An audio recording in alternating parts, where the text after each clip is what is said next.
Bonjour, c'est aujourd'hui l'ouverture du 38e Festival international Espoir de Toulon, mais à Nice. Dans Jour de match, le magazine du tournoi, nous allons vous faire vivre l'intégralité de cette compétition à travers nos différentes rubriques, à commencer par le Focus où vous partagerez le quotidien des différentes équipes, des acteurs engagés dans cette compétition. Également au sommaire, l'interview grand format avec l'un des acteurs du jour. Et puis pour finir, nous vous ferons vivre l'intégralité des coulisses de cet événement grâce à notre rubrique, le Titi Test. Mais tout de suite, on jette un œil au but de cette première journée.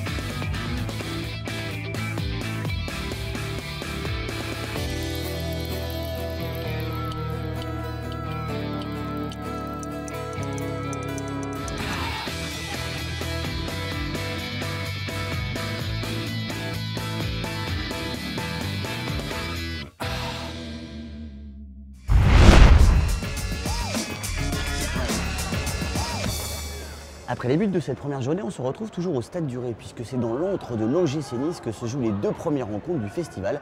De nombreuses villes de la région ont apporté leur concours ainsi que leur stade à l'organisation. Demain, nous serons d'ailleurs à la Seine-sur-Mer.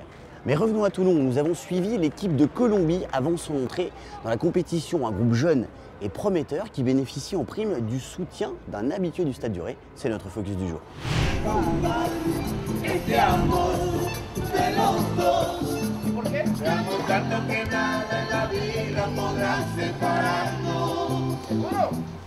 Et non, ce n'est pas encore l'échauffement, mais c'est bien en rythme que les Colombiens s'apprêtent à débuter leur tournoi.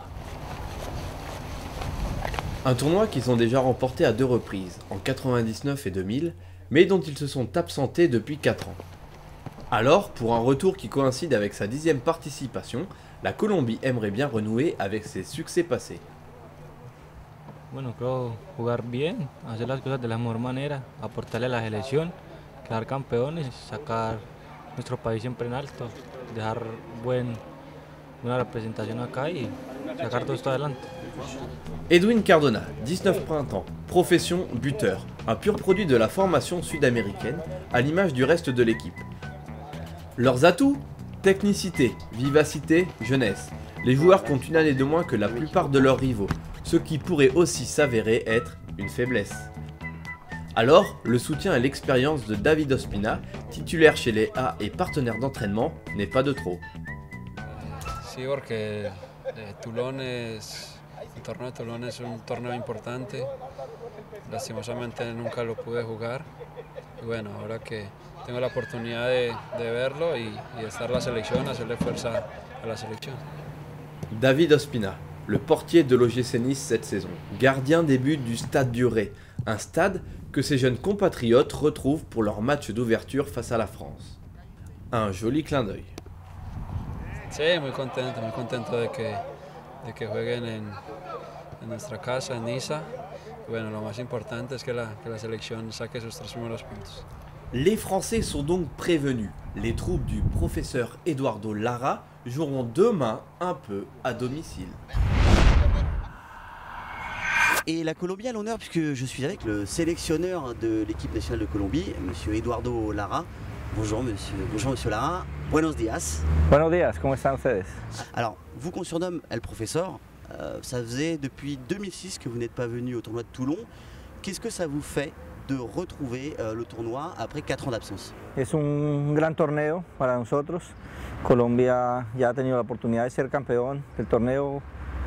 Estuve en el último campeonato que se ganó acá como asistente técnico.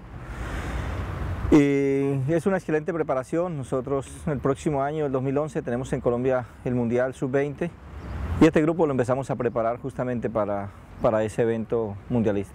Et alors, vous qui entraînez depuis très longtemps les équipes de jeunes, est-ce qu'il y a un peu plus de plaisir, on est un peu plus dans la formation quand on entraîne des jeunes et pas dans la gestion comme quand on entraîne une équipe senior?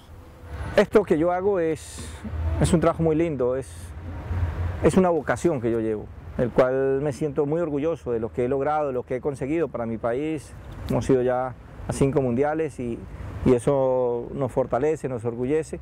Y ahora espero, tenemos el campeonato del mundo en nuestro país y es mi sueño, es un gran sueño querer ser campeón del mundo y lo voy a buscar, lo voy a luchar, lo voy a trabajar. On va parler d'un joueur en particulier, David Ospina, qui fait partie de la sélection DA et qui est avec vous en ce moment avec la Colombie à Toulon puisqu'il s'entraîne avec vous. Je crois qu'est-ce que ça vous fait d'avoir ce joueur-là dans la sélection? Est-ce que c'est un atout? Est-ce qu'il va faire profiter un peu vos jeunes joueurs, vos plus jeunes joueurs de son expérience? Est-ce qu'il vous apporte quelque chose? Bueno, es bien importante porque David es un gran hombre, es un hijo para mí. Desde los 13 años trabajó conmigo, 13, 15, sub-17, sub-20 y lo llevé a la selección de mayores. Tapó la eliminatoria con nosotros en la mayores algunos partidos. Entonces, para mí es motivo de orgullo verlo triunfar en Francia, en una gran institución.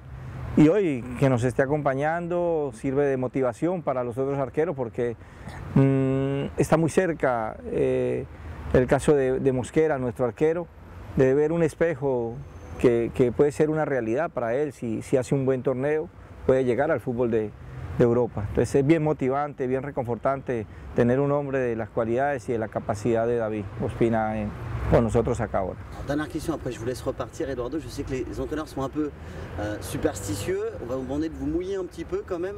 Quel pronostic vous allez nous livrer pour ce tournoi sur le parcours de la Colombie et si vous voyez un éventuel vainqueur, en tout cas une finale? No lo podemos saber, solo Dios sabe lo que va a pasar, pero me gustaría una linda final con un equipo, una selección europea. Me gustaría Francia poder disputar acá y poder ganar, me encantaría. Pero solo Dios sabe lo que puede pasar. Pero venimos con esa gran ilusión de querer ser campeón. Bon, eh ben, on ne sera pas Dieu aujourd'hui, donc on verra bien qui la Colombie éventuellement retrouvera en finale. On espère la France. Et en attendant, on va dire merci beaucoup à Edouard Delarin. Bueno. Et on va retrouver un autre personnage de ce tournoi, une sorte de sous-marin à chapeau, qui va s'immerger chaque jour dans les coulisses de ce festival international de Toulon. Il s'appelle Thierry. Et bien, maintenant, c'est le moment du Titi Test. Salut, c'est Thierry, Titi pour les intimes. Je me rends à la réunion technique. Alors qu'est-ce que c'est une réunion technique? Je sais pas moi, un truc avec des maçons, des électriciens, des plombiers.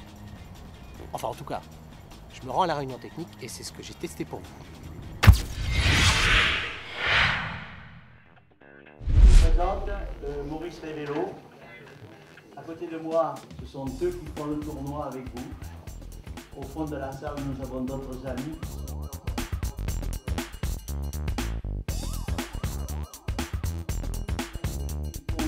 On va parler, si vous voulez bien, au niveau du protocole.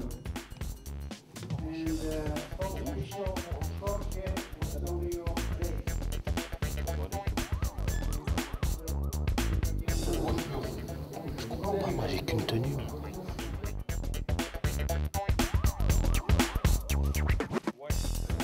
De mots, qu'est-ce que c'est la réunion technique? La réunion technique, c'est une réunion qui rassemble toutes les équipes. Et bon, le point le plus important, c'est qu'il y ait une relecture des règlements, et une note d'information. Mais surtout, ce qui est important, c'est qu'il n'y ait pas de confusion au niveau des maillots. On évite d'avoir des difficultés ensuite sur le terrain et d'éviter tout ce qui peut avoir de confusion de couleurs. Ah ouais, je le voyais pas comme ça. Voilà, ce premier numéro de jour de match se termine. On se retrouve demain pour l'entrée en lice dans la compétition du champion l'an dernier, le Chili. Ils joueront contre le Qatar. Également au programme, le choc entre le Danemark et la Russie. N'oubliez pas notre jeu concours pour gagner ce superbe ballon dédicacé par les joueurs, les entraîneurs, tous les plus grands acteurs de la compétition. Pour s'inscrire, c'est très simple. Vous envoyez un mail à l'adresse jourdematch@hotmail.fr et peut-être qu'avec un peu de chance, vous gagnerez le ballon. Sinon, on regardera pour nous. Tant pis pour vous. Ah, les pirates qui s'infiltrent dans la défense, passement de jambes. Oh, oh, oh, oh, oh.